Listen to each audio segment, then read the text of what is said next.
Buenos días, Sara Puerta, Nieves Ramírez y Dionis Marín.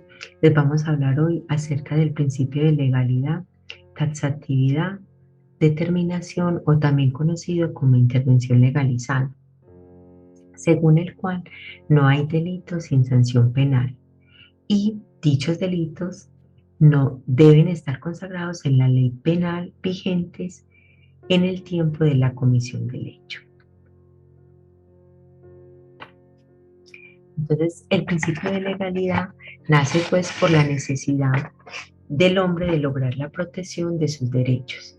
Históricamente se muestra la lucha contra aquellos que ostentaban el poder, una minoría que en todo caso dominaba y vulneraba los derechos de los oprimidos, lo que llevó al surgimiento de grandes revoluciones y, por ejemplo, al nacimiento de los derechos humanos, donde encontramos derechos tales como el debido proceso, la propiedad, la libertad.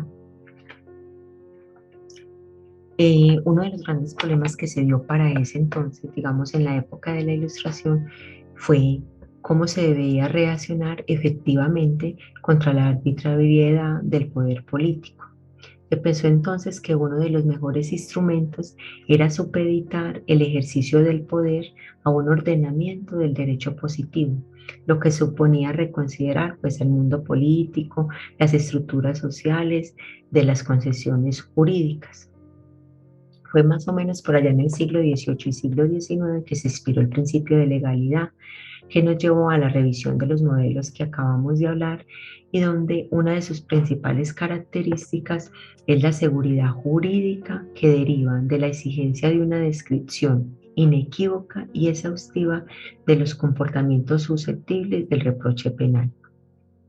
Así entendemos que el principio de legalidad existe y cuenta con una fuerza normativa, pero que su contenido y consecuencias pues han venido evolucionando en la medida que ha venido evolucionando también la sociedad y la cultura.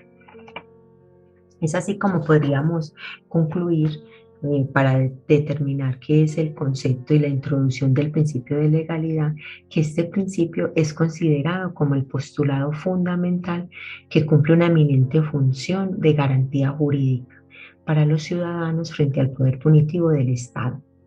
Conceptos que encontramos en autores como Fernández Velázquez en la teoría punitiva del hecho punible, Alfonso Gómez y Jaime Córdoba, que posibilita el control al ius puniente, pues indica que toda intervención punitiva debe efectuarse con sujeción estricta a la ley. Esta última, pues entendida como la manifestación de la soberanía del pueblo a través de sus representantes, porque son ellos los únicos que pueden, pues, determinar el delito y como consecuencia de dicho delito, pues emitir la sanción, pena o medida de seguridad. Sara, adelante, por favor. Principio de legalidad, principio de tasatividad.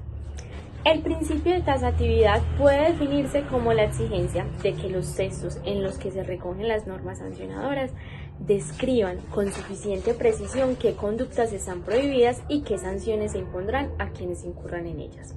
El legislador debe agotar todos los recursos técnicos necesarios para que no se creen dudas interpretativas respecto del tipo penal que requiere plasmar en la ley. El autor Zaffaroni nos dice que muchas veces se generan dudas interpretativas debido a la limitada capacidad o a la ambigüedad que se tiene en el lenguaje castellano. Frente a ello, señala que cuando se generan estas dudas interpretativas existen dos posibles soluciones. La primera es la interpretación restrictiva. Básicamente significa que cuando se genere algún tipo de duda interpretativa en relación al análisis de un determinado delito, debemos elegir aquella interpretación que sea más restrictiva de la penalidad.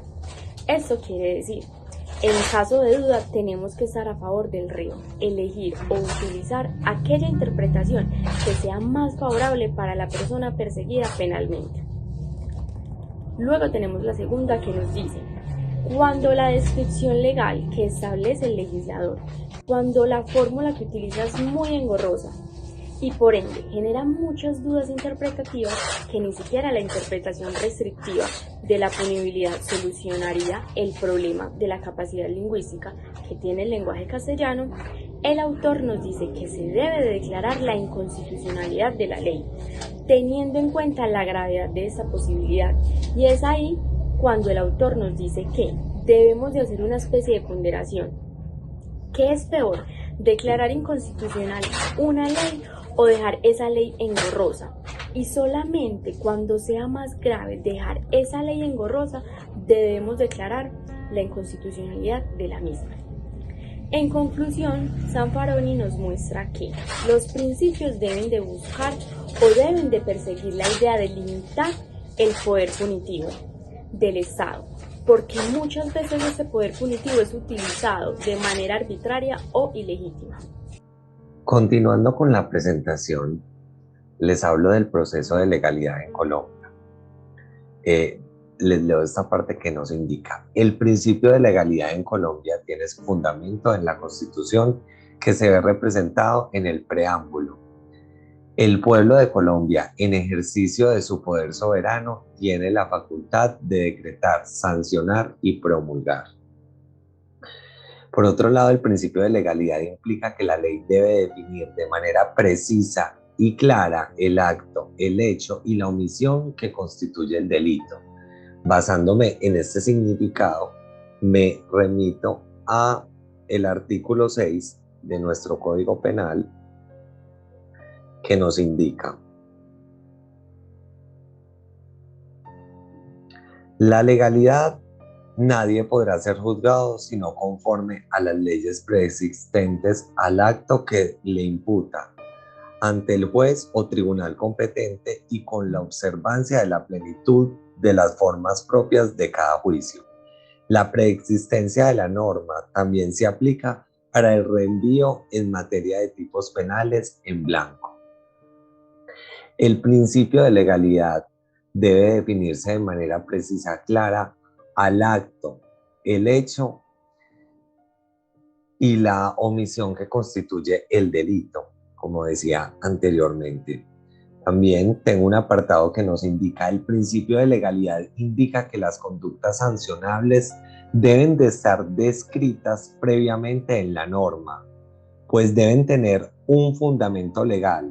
Es preciso destacar que toda disposición sustancial favorable por expresa orden constitucional ha de aplicarse al implicado. Eso nos habla que todo va basado en nuestra constitución política. Es desde allí donde nacen los principios de imputación y de legalidad. Quien sea sindicado tiene derecho a la defensa, a la asistencia de un abogado escogido por él, el oficio durante la investigación y el juzgamiento. El principio de estricta y preexistente legalidad le corresponden los siguientes rasgos: toda norma punible debe de ser disciplinaria, correccional, autorizada y conforme a la Constitución. Quiere decir que toda norma punible debe tener una disciplina específica, que sea correctiva y autorizada, que esté establecida específicamente. Debe ser preexistente y estar vigente cuando se haya cometido. Esto nos habla de que las normas también deben estar actualizadas y conformes directamente a lo que se va a aplicar. Debe ser expresa, clara e inequívoca. No, la ley no tiene una equivocación. En este caso estamos hablando de la Constitución política, porque basada en ellas es donde nosotros implementamos todas las leyes. No puede aclararse como válida cuando es implícita, incierta, ambigua o equívoca. Entonces esto nos habla de que no podemos imputar ni proceder a una ley cuando la ley está desactualizada o cuando no nos está diciendo de la manera correcta lo que nosotros queremos decir o lo que nosotros queremos asignar. Muchas gracias.